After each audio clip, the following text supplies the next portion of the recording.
and do it with no thought of an reward, your life will never be the same again. That's a powerful, powerful rule, especially right now. Your title was pretty provocative. Yeah, somebody's lying on love. Yeah, so tell us, how did you come up with that title, Rudy? You know, several years ago, I wrote a book entitled "Love." Period.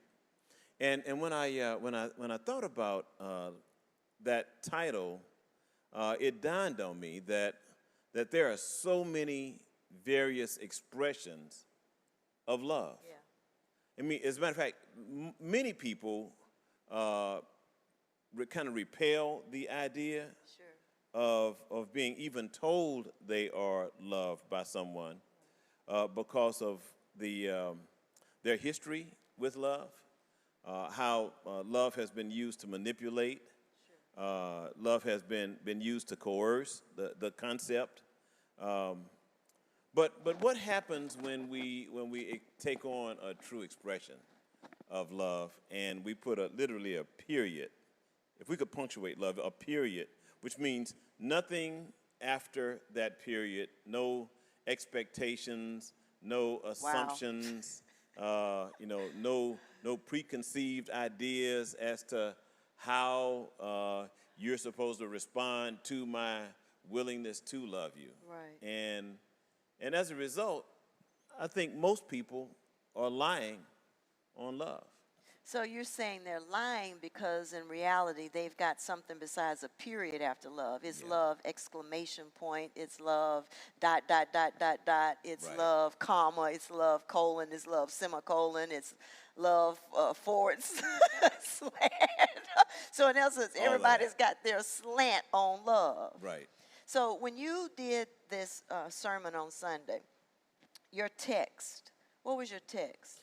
Well, I really talked from the secret Okay. in Deuteronomy 29:29. The secret Okay. things belong to God, but those things that are revealed belong to us. Okay.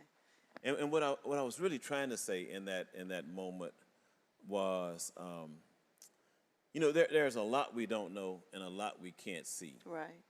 Right. and especially tomorrow and yesterday. Yeah. We can't do anything in those contexts. Right. So when we look at the information that's being withheld from us, what's really being withheld is what can we expect from tomorrow. But today, there's a revelation. Today, I'm sitting here with you. I can see you. I can touch you. I know Yay for touching me. without a doubt. Yeah. Yeah. Yeah. Without a doubt that it is a responsibility when we know. Yeah. Wow. Yeah. Which really takes what the rule says and drills it down even further.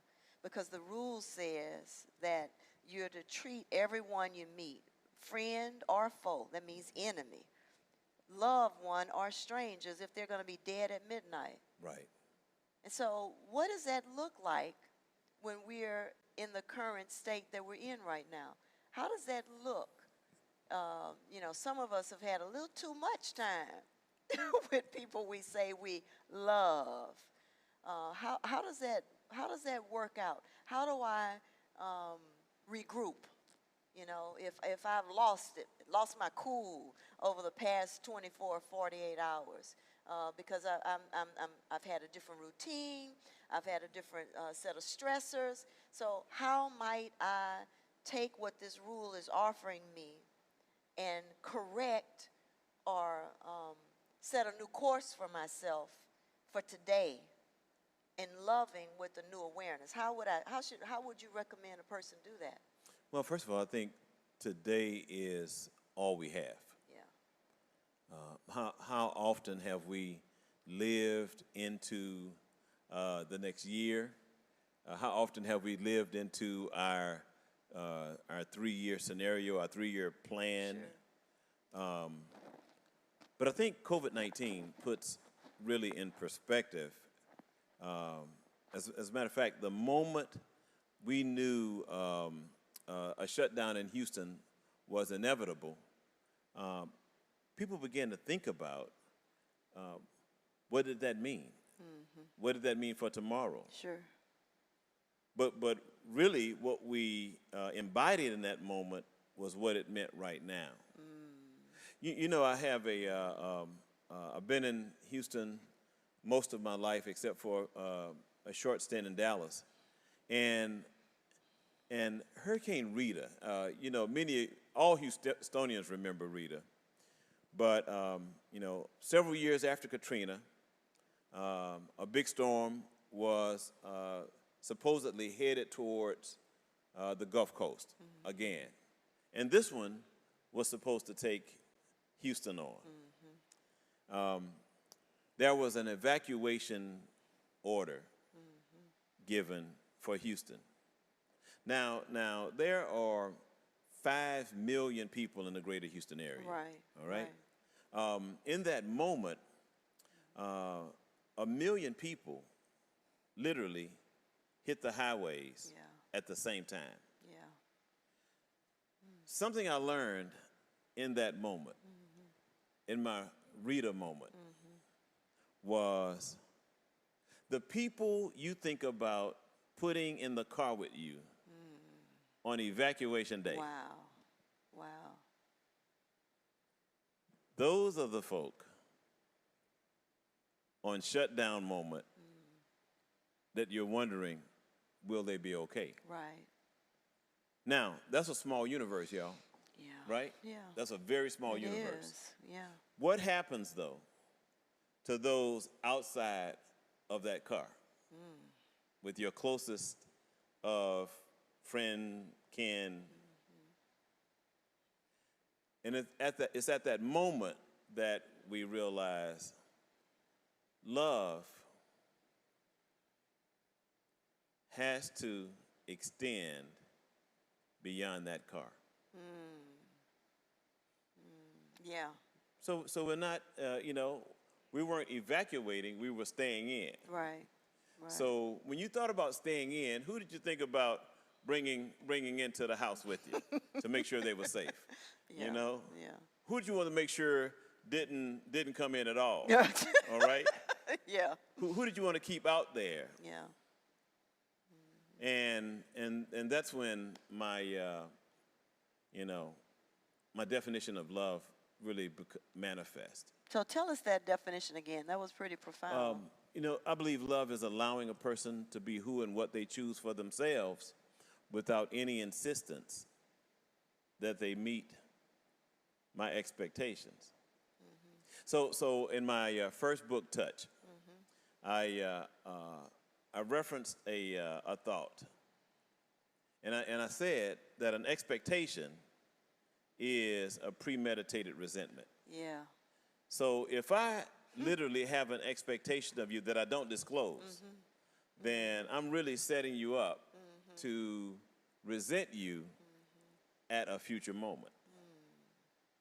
Yeah. I really am. Yeah. So in that expectation, now I'm saying what we don't know, the secret, is so that we can expand our boundaries of love, who we love, how we love, because we don't know what tomorrow holds. So I was joking with some friends the other day, and there were 3 of us in this conversation, and one of them is hilarious. As a matter of fact, he's a comedian, and I said, you know, man, if I knew I had 48 hours to live, I think I might wait 47 hours to tell you I love you. All right, and I'm teasing. Okay. But in that moment, that's the way we practice love. Yeah. Yeah. You know, often we practice love only when it is imperative Yeah. that we express. So do you think that partly that's because of our sense of trying to protect ourselves, maybe? I think fear. As a matter of fact, in the sermon last Sunday, Marianne Williamson said, "We're born free. Fear is what we learn here."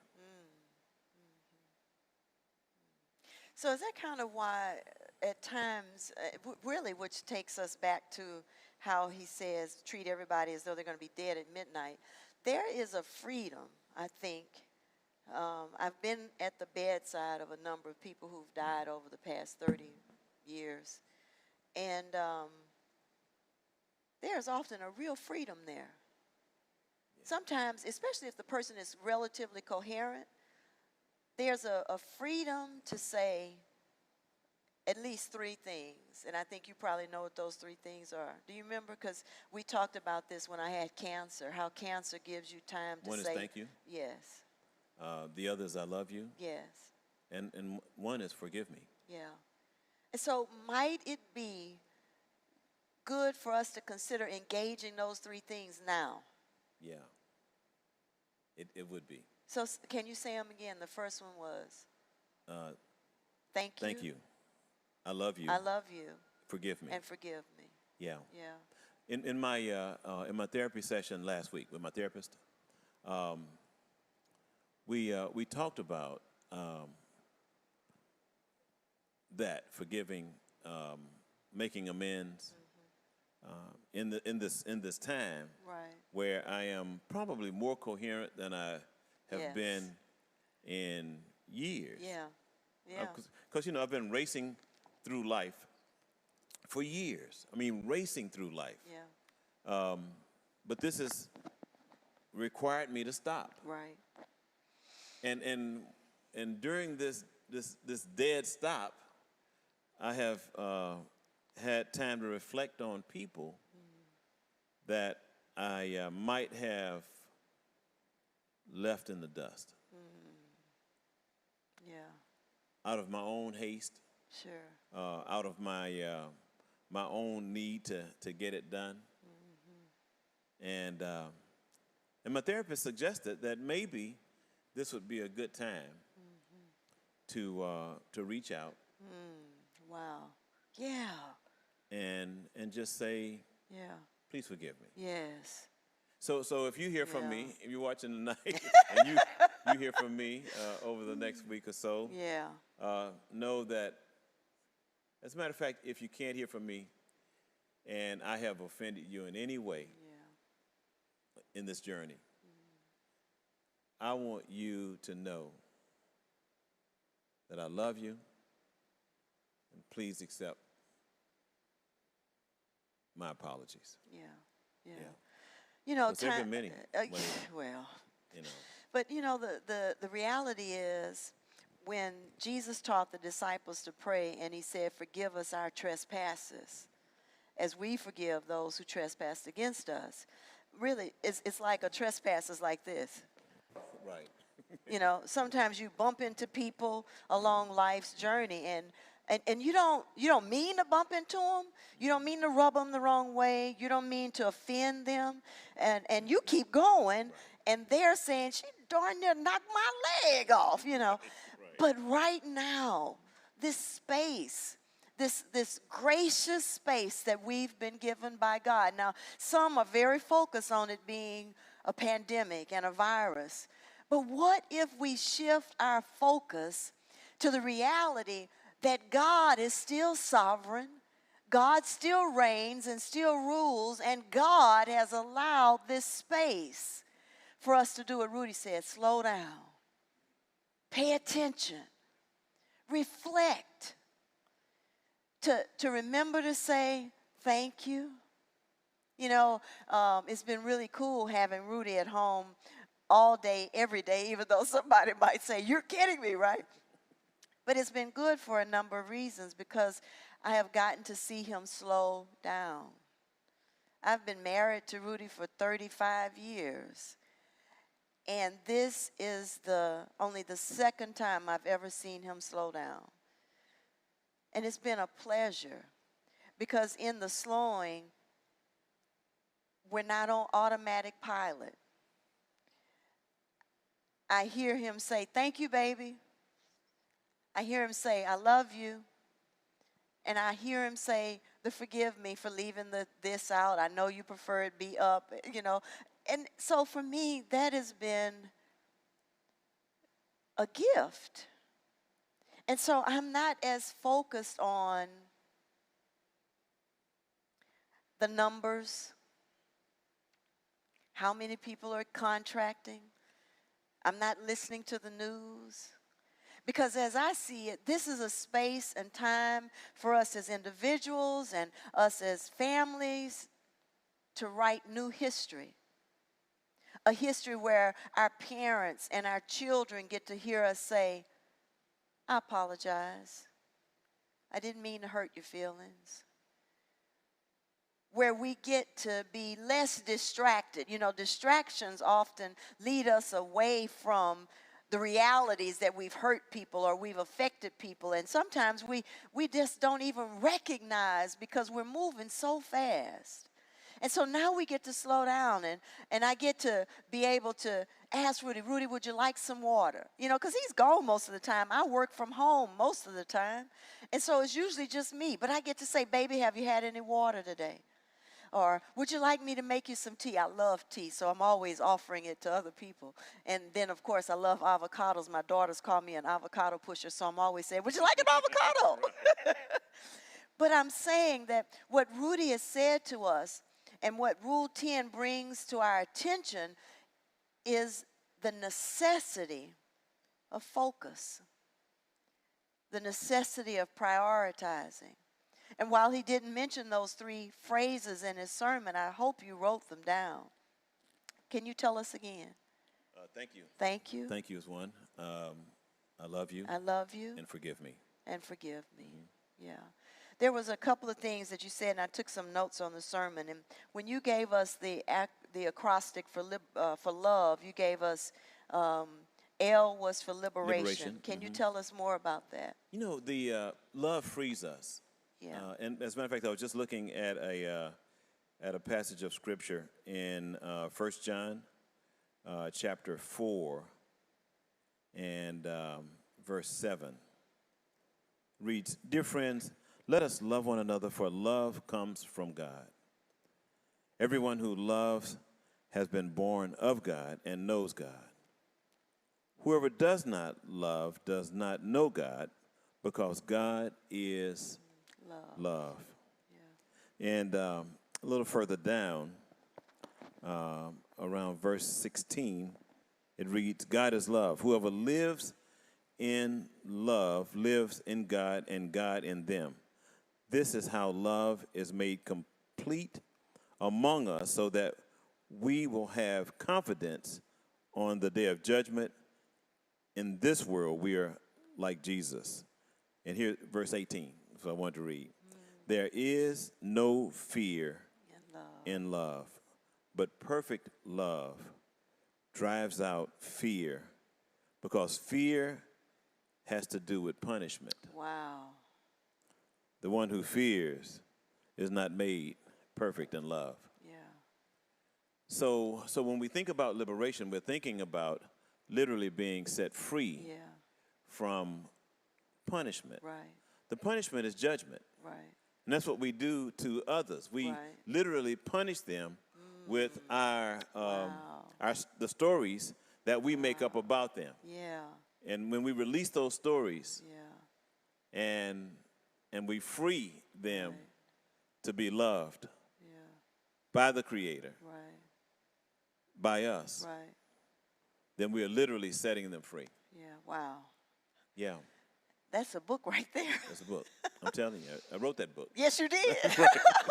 And you know, so we think if we think liberation in terms of the freedom this life and love gives us, then Yeah. Being others focused, the O. Yeah. When we think about being others focused, it literally is putting ourselves in the other's position. One of the exercises Juanita and I have done for many years is the just like me. And imagine this: you're looking at a person in a predicament. That person's in a predicament. Now, what I'm asking you to do is juxtapose your predicament onto that person. So when we are being others focused, we're saying, just like me, this person deserves to experience unconditional love and acceptance. Right. And when we do that, Yeah. things happen. Yeah. The V, Yeah. volition. Yeah, I was going to ask you about that. You know, we have been given will.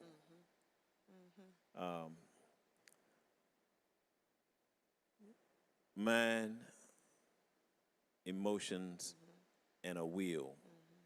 That will literally gives us dominion Yes. over our own context. That's right. Yeah. What we do with that will is how we move love into the world around us. Yeah. So if our will is not to have dominion over people, but to be in communion with people, Right. then we have an opportunity to create a new narrative. Yeah, so it's like resetting your thinking. Resetting our thinking. So Exactly. you mentioned something about cultural humility and cultural competence. Do you want to say something about that? Yeah. Before I do that, let's look at the experience that a single narrative, the danger that a single narrative can have on our perceptions. Okay.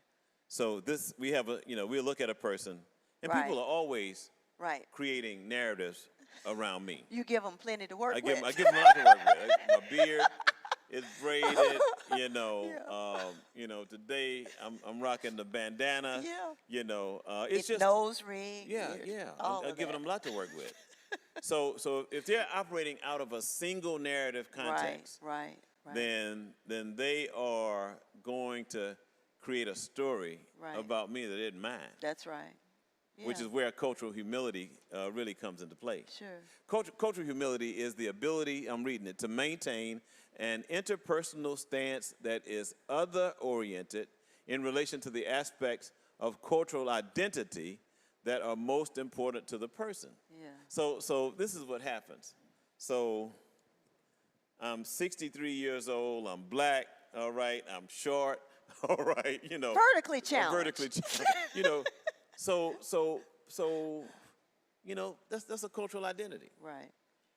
But because I'm 63, black and short, am I to impose my specifics onto the world around me? Right. No. Right. No. So in a process of humility, I can empathize with tall people. Right. Just a side note, I'm in first class in coach in essence, I always have leg room. Yes, you do. That's right. But the beauty of this humility is, not the fake kind. Right. But really putting aside that identity that we think is, I guess, prime or the identity that we think is the overriding idea for existence. And it's not. And the E, we think about E, and that is engaging life. And when we think about engaging life, the beauty of living every day as though it's our only day Yeah. is what this is really about. And what happens if we do that? What happens if we live every moment as though it's our only moment? You know what happens? What happens? We can prioritize our care Yes. and concern Yeah. for the person Right. in front of us. Yeah. Yeah. Yeah. And it's not until that moment that we engage life. Or we're doing what I told y'all my Auntie May taught me. And that was how to live my eulogy Every day. every day. Yeah. Yeah. That word eulogy, it's from a Greek word eulogy, which means to speak well of one known well. And that's what happens at funerals. People, when people make talks at funerals, they're speaking out of their encounter with the deceased. But the reality is, my Auntie May taught me, baby, I live my eulogy every day because I treat the person in front of me in a manner that they will be speaking words about me from that encounter. Rudy, I would like you to say something because there are a lot of people right now who are alone at home. Alone at home, yeah. And so often we think about love as the thing we offer the other. But could you talk to us about what you just said as a way of offering it to ourselves? I'll do it in two ways. One, let's think about your own eulogy. Let's put those 6 lines up. And I want you to think about 6 words that are the words you want to be remembered by, which means those are the words you are living by right now. That's alone or in a crowd, in a stadium, or in your closet. Yeah. Wherever you are, these 6 words embody, identify who you are. If you could just only pick 6, and you can write a book. There are autobiographies written about people's lives, which are statements about who they were and why. But what happens when we reduce that to a limited, specific, Wow. Condensed. right? Yeah. Wow. So wherever you are right now, what I want you to do is think about life. What's important to you? Who's important to you? Why are they important to you? Think about what's the first thing I'm going to do when this shutdown is lifted. When I can move around again without a face mask and rubber gloves. This is what I'm going to do. This is where I'm going to go. But more specifically, I want you to think about,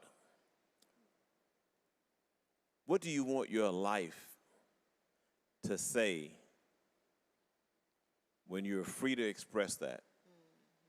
Who do you want to be Who do you want to be when this is over? when this is over? What kind of person do you want to be? Right. Yeah, that's good.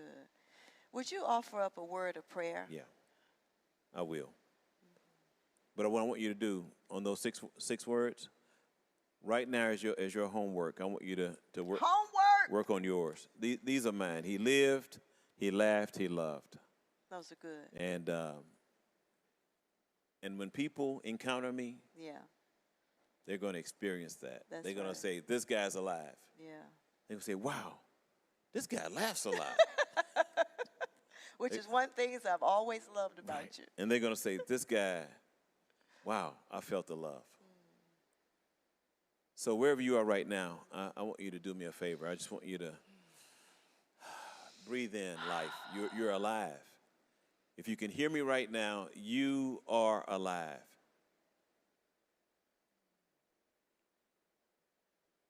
And thank God for just another opportunity to breathe. So, Lord, we just thank you right now for this moment. Yes, God. A moment we won't see again.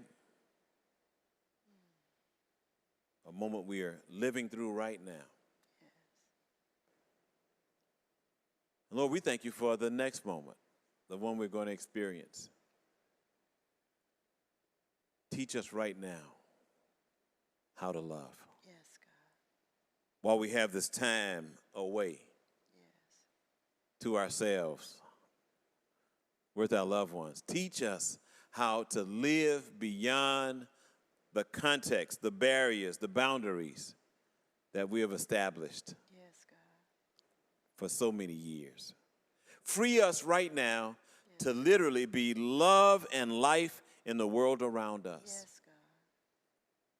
Allow our lives to be expressions of you, Yes. Jesus, right here on earth. Remind us that our responsibility is to love God with all our hearts, souls, mind, and strength, and love our neighbor like we love ourselves. Yes, God. We thank you. We free right now Yes. you to love the world around you with complete acceptance. Yeah. In the mighty, precious name of Jesus. Yeah. Amen. Amen. It was good being with you today. And you too. There are a couple of things I want to remind you. We're here on Wednesdays at 8 o'clock Central Standard Time. We invite you to join us. Additionally, our worship services on Sunday. 8 o'clock, 10 o'clock on Facebook Live, on YouTube Live, and on the St. John's Downtown Houston Instagram. We'll rebroadcast on there. And we want you to know that we love you and appreciate you. Yes. We're grateful for you. You can go to our website if you want to support this work, Yeah. stjohnsdowntown.org. You can click on that link and on the give link and support. You can also use Cash App. That's $$ St. John's Downtown. But however you support, know that we appreciate you. We're doing the work right now. We are moving into this community every Wednesday. We're supporting people experiencing food insufficiency with a drive-through food donation process every Wednesday morning. Right now, we're thinking about what we're going to do with this campus. There are people right now that are going to need additional space. There are hospitals. There are medical providers that are right now looking at what will happen if and when Houston hits its peak. We're going to be available, we're going to be moving, and we're going to need your support in order to do so. Yeah, and we want to remind you also, if you go to St. John's Downtown our website, you'll see that we're really tooling up so that there are resources available for women's ministry, for men's ministry, for youth and children. There's some things that'll be showing up on St. John's website, so check it out frequently so that you can stay attuned and you can stay encouraged as we move through this space and time alone, yet together, because we're still a faith community family. Dispersed as though we may be, we're still a faith community. And just remember, we love you. And there's nothing you can do about it. See you. Well, thank you.